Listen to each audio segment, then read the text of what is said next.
Good morning friends. आज हम वैदिक काल की वैदिक सभ्यता के बारे में पढ़ेंगे, जिसमें ऋग्वेद काल या पूर्व वैदिक काल 1500 से 1000 ईस्वी पूर्व माना गया है और उत्तर वैदिक काल 1000 से 600 ईस्वी पूर्व माना गया है। वैदिक साहित्य के अंतर्गत वेद, ब्राह्मण, पुराण, आरण्यक, उपनिषद, सूत्र साहित्य, महाकाव्य आते हैं।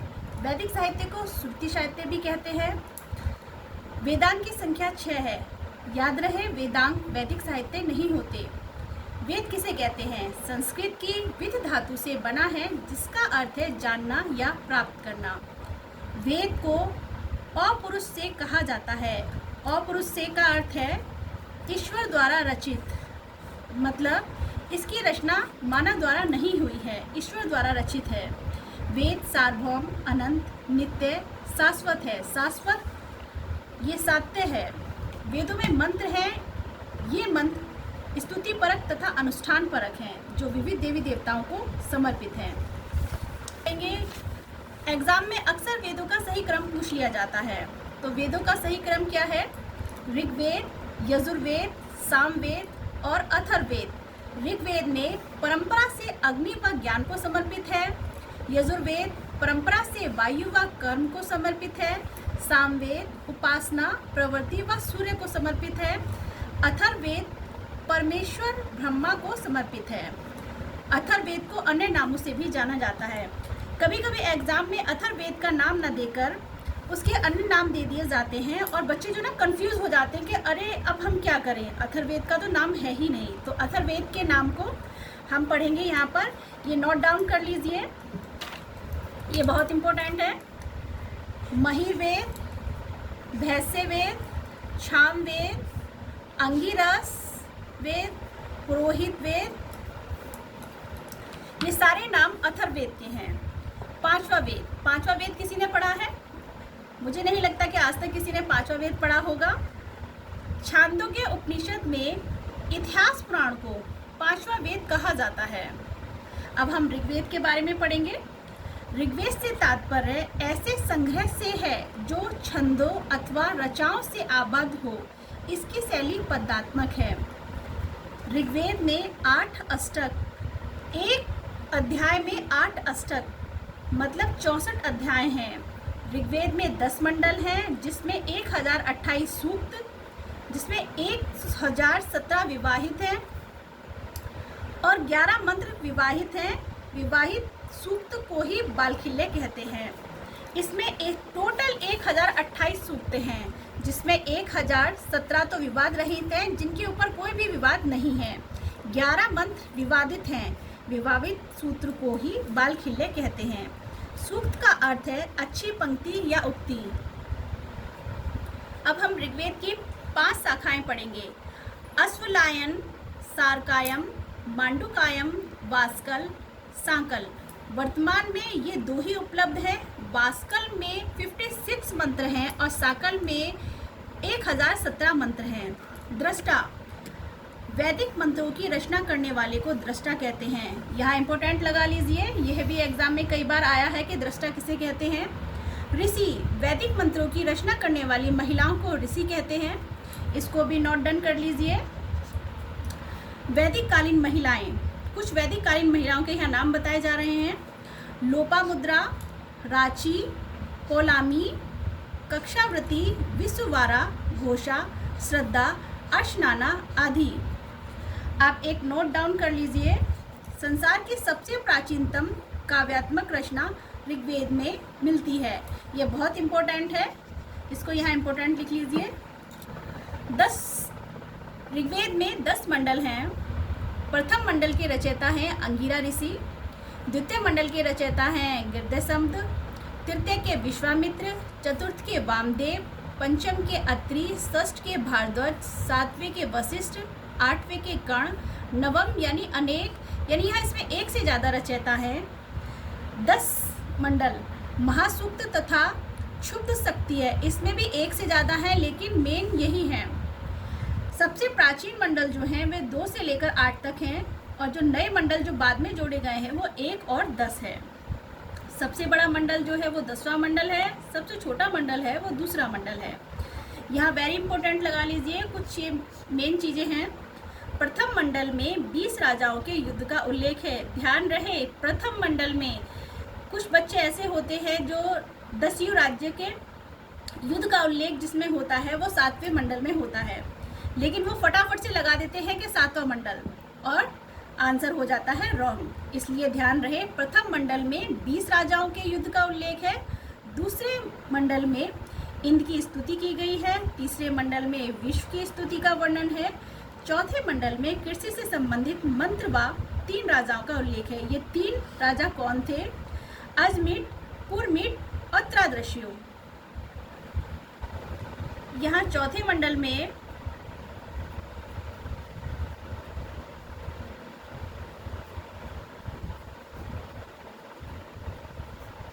तीन राजाओं का उल्लेख है।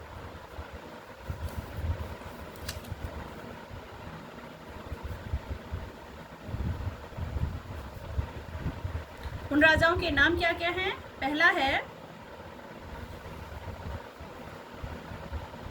अजमीट, दूसरा है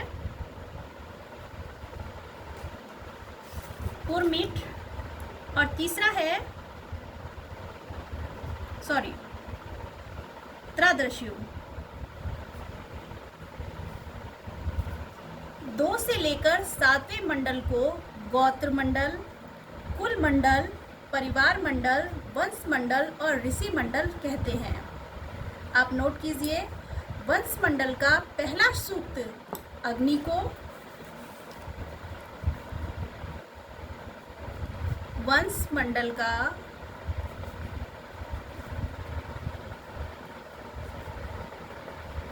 पहला सूक्त अग्नि को और दूसरा सूक्त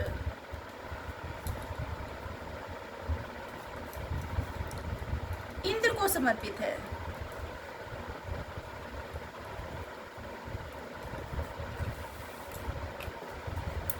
सातवें मंडल में पूषण देवताओं की स्तुति की गई है। यहाँ देखिए, अब 7वां मंडल आ गया है। इसी में 10 राज्य युद्ध का उल्लेख मिलता है।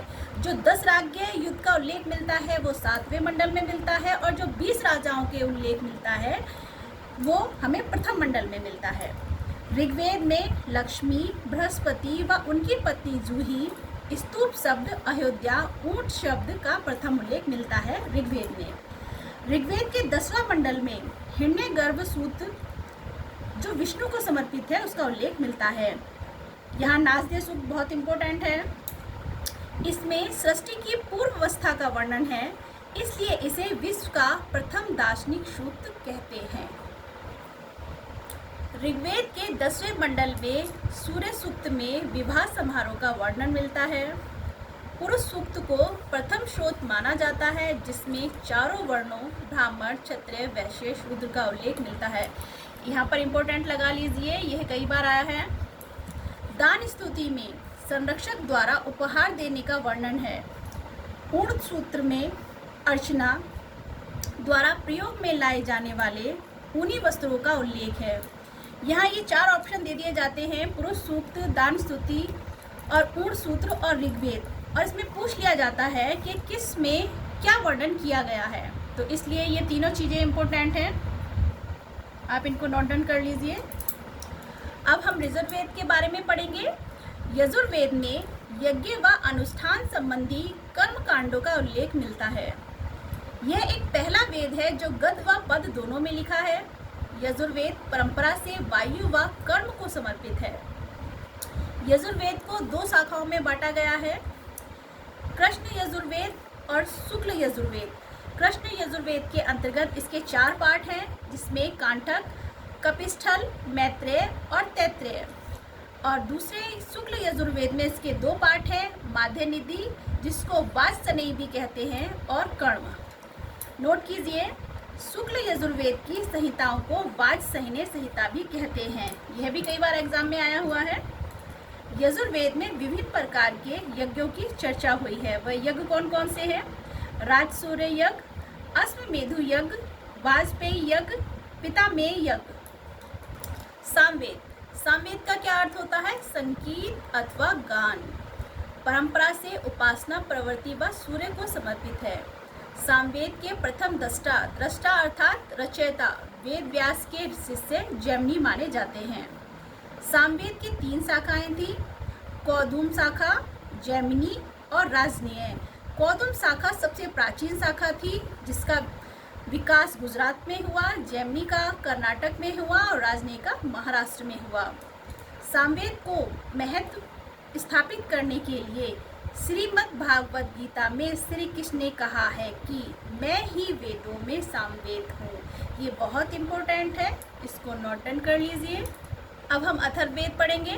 अथर्ववेद के प्रथम रचयिता अथर्व ऋषि थे। परंपरा से परमेश्वर ब्रह्मा को समर्पित है। इसकी 2 शाखाएं हैं, सोनाक, पिप्लाद। सोनाक यह सबसे प्रामाणिक शाखा है।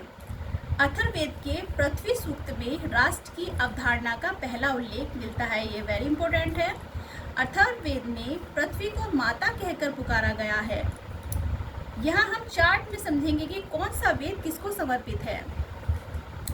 ऋग्वेद अग्नि व ज्ञान को समर्पित है। यजुर्वेद वायु व कर्म को समर्पित है। सामवेद उपासना व सूर्य को समर्पित है और अथर्ववेद परमेश्वर को समर्पित है। हम इसका चार्ट बनाएंगे। चार्ट बनाने से हमें इजीली याद हो जाता है। वेद, यहाँ हम वेद के पुरोहितों को पढ़ेंगे। पुरोहित ऋग्वेद होता या क्षेत्र। पुरोहित यानी कि ऋग्वेद की रचनाओं को गाने वाला। ऋग्वेद की रचनाओं को गाने वाले को क्या बोलते हैं? होता। यजुर्वेद की रचनाओं को गाने वाले को क्या बोलते हैं? अर्धवीयु। सामवेद की उद्गाता। अथर्ववेद ब्रह्मा ऋजित्व। ऋजित यज्ञ का सर्वेक्षण करने वाला। ऋजित का अर्थ है यज्ञ का संरक्षण करने वाला। यहाँ हम वेद और उसके ब्राह्मण, उसके उपवेद और उसके रचनाकार पढ़ेंगे। इसी तरह से चार्ट बनाकर नोट कर लीजिए। ऋग्वेद जिसका ब्राह्मण है ऐत्रेय व कौस्तिकी। उपवेद है इसका आयुर्वेद, जिसका अर्थ है चिकित्सा। रचनाकार हैं इसके ब्रह्मा। यजुर्वेद का ब्राह्मण है सतपथ व तैत्रेय, जिसका उपवेद है धनुर्वेद, जिसका अर्थ है युद्ध की कला यानी युद्ध कौशल। इसकी रचनाकार है विश्वामित्र। सामवेद के ब्राह्मण है पंचविश या षड्विश जैमिनीय। उपवेद हैं गंधर्ववेद अर्थात रूप सौंदर्य। रचनाकार हैं भरत मुनि। अथर्ववेद के ब्राह्मण है गौपद ब्राह्मण और उपवेद हैं शिल्पवेद और इसका अर्थ है भवन निर्माण। रचनाकार है विश्वकर्मा। ठीक है, यहाँ में वेद, ब्राह्मण, उपवेद और यहाँ रचनाकार। हमारा प्रथम वेद कौन सा है? ऋग्वेद और इसके ब्राह्मण हैं ऐत्रेय व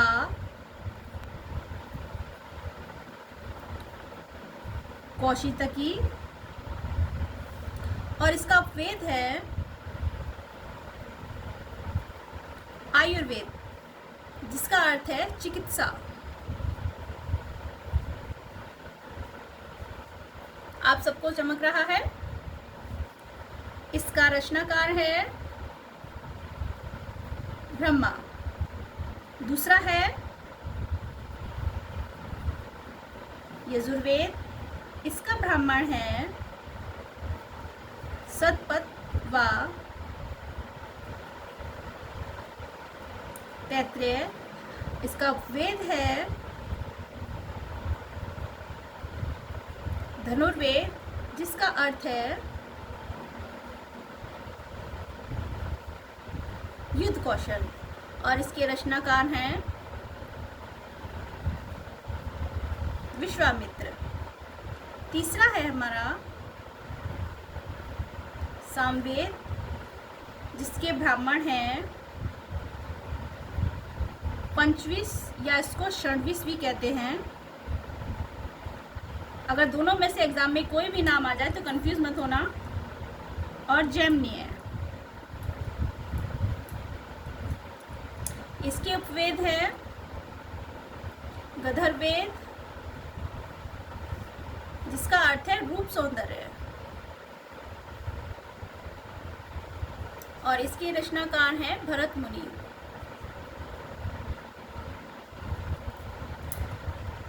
चौथा और अंतिम वेद हमारा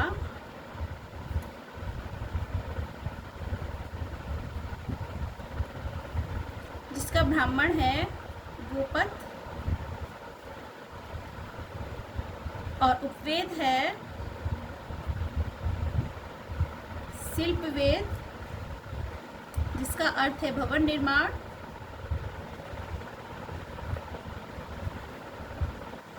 और जिसके रचनाकार हैं विश्वकर्मा।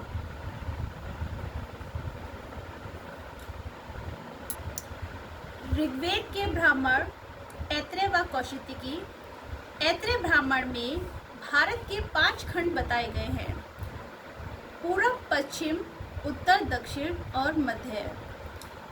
उत्तर, पूर्व, पश्चिम और दक्षिण में इनमें क्या क्या है वो हम देखते हैं। उत्तर के शासक की उपाधि को विराट कहते हैं। इसका क्षेत्र है वैराग्य या गणराज्य कहलाता था। यज्ञ, उत्तर में जो यज्ञ होते थे वह पुरुष मेद यज्ञ करता था। पूरब में के शासक की उपाधि सम्राट कहलाती थी। उसके क्षेत्र को साम्राज्य कहते थे, और जो पूरब में यज्ञ होते थे वो वाजसेनी यज्ञ करता था। दक्षिण में जो राजा की उपाधि थी उसको भोज कहते थे। उसका क्षेत्र है भोज्य या गणराज्य कहलाता था। वहाँ जो यज्ञ होते थे उन्हें सर्वमेध यज्ञ कहते थे। पश्चिम की उपाधि स्वराट कहलाती थी। वहाँ जो क्षेत्र था उसे स्वराज्य कहते थे, और यज्ञ जो था वहाँ अश्वमेध यज्ञ किया जाता था। मध्य में क्या किया जाता था? मध्य की उपाधि को राजा कहते थे, और क्षेत्र वहाँ का राज्य कहलाता था, और वहाँ पे राज सूर्य यज्ञ किया जाता था। अब हम यहाँ यजुर्वेद के जो ब्राह्मण हैं उनमें क्या क्या लिखा हुआ है हम उसका वर्णन करेंगे।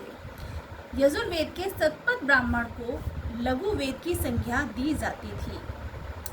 शतपथ ब्राह्मण के रचयिता याज्ञवल्क्य वाजसनेयी थे। ये इम्पोर्टेंट है। सामवेद के 25 ब्राह्मण को, जो इसका 25 ब्राह्मण है उसको तांडेय अथवा महाब्राह्मण भी कहते हैं। अगर इन तीनों में से कोई भी नाम आ जाए तो उसका मतलब है ये 25 ब्राह्मण के बारे में बात हो रही है। षड्विश को अद्भुत ब्राह्मण कहते हैं। जैमिनेय को तलवकारु कहते हैं। ये उनके दूसरे नाम हैं। आप इनको ध्यान से देखिएगा और इनको इम्पोर्टेंट लगा लीजिए। इनके दोनों नाम याद होने चाहिए, क्योंकि एग्जामिनर कंफ्यूज करने के लिए कुछ भी दे सकता है। 25 ब्राह्मण या तांडेय या महाब्राह्मण भी, जो सामवेद का प्रथम ब्राह्मण है उसमें सोम यज्ञों का अत्यंत विस्तृत वर्णन मिलता है। इसमें वर्णों की उत्पत्तिकर्ता के रूप में वर्णित किया गया है। इसमें आर्यों की धार्मिक शुद्धता को बनाए रखने के लिए व्रात्य यज्ञ के विधान का उल्लेख मिलता है। अथर्ववेद के गोपद ब्राह्मण में ओमकार, गायत्री मंत्र की महिमा और केवल्य का उल्लेख मिलता है। इसी में गायत्री मंत्र की महिमा का उल्लेख मिलता है। केवल्य यानी ज्ञान, और ओमकार का जो जयकारा होता है, जिसकी जो आवाज़ होती है, वो ओमकार की ध्वनि का जो वर्णन मिलता है वह गोपद ब्राह्मण में ही मिलता है। हम एक एक चीज़ को सीरीज से पढ़ते जाएंगे। कभी कभी एग्जामिनर इनकी सीरीज भी पूछ लेता है, इनका कर्म भी पूछ लेता है। पहले हमने ऋग्वेद पढ़ा, फिर हमने ब्राह्मण पढ़े, अब हम उनके आर्ण्यक ग्रंथ पढ़ेंगे। आर्ण्यक का अर्थ है जंगल, यज्ञ का अर्थ है ज्ञान अर्थात एकात्म वन। ये ब्राह्मण के अंतिम भाग हैं। इन्हें जंगल में निवास करने वाले सन्यासियों के मार्गदर्शन करने के लिए लिखा गया है। ये ब्राह्मण के अंतिम भाग हैं। इन्हें जंगल में निवास करने वाले सन्यासियों के मार्गदर्शन करने के लिए लिखा गया है। इसमें यज्ञों के स्थान पर ज्ञान व चिंतन पर बल दिया गया है। ये दार्शनिक रचनाएं हैं। इन्हीं से उपनिषदों का विकास हुआ है। आर्ण्यक ग्रंथ के बाद हम उपनिषद पढ़ेंगे और आर्ण्यक ग्रंथों से ही उपनिषदों का विकास हुआ है। आर्ण्यक कितने हैं? आर्ण्यक की संख्या 7 है। आर्ण्यक वेदों का वह भाग है जो गृहस्थ आश्रम त्याग उपरांत गृहस्थ आश्रम को त्यागने के बाद वानप्रस्थ लोग जो जंगल में जाते हैं पाठ किया करते थे। इस कारण आर्ण्यक नामकरण किया गया। जो लोग गृहस्थ आश्रम को त्याग कर वन में प्रस्थान करने के लिए जाते थे और वहां जाकर जंगल में पाठ किया करते थे, इसीलिए इसको नाम आर्ण्यक नामकरण दिया गया। ये 7 हैं। कौन कौन से? ऐत्रेय आर्ण्यक, तैत्रेय, सांख्यायन, मैत्रेयी, मध्यनिधि, वैदर्यायण, तावलकर।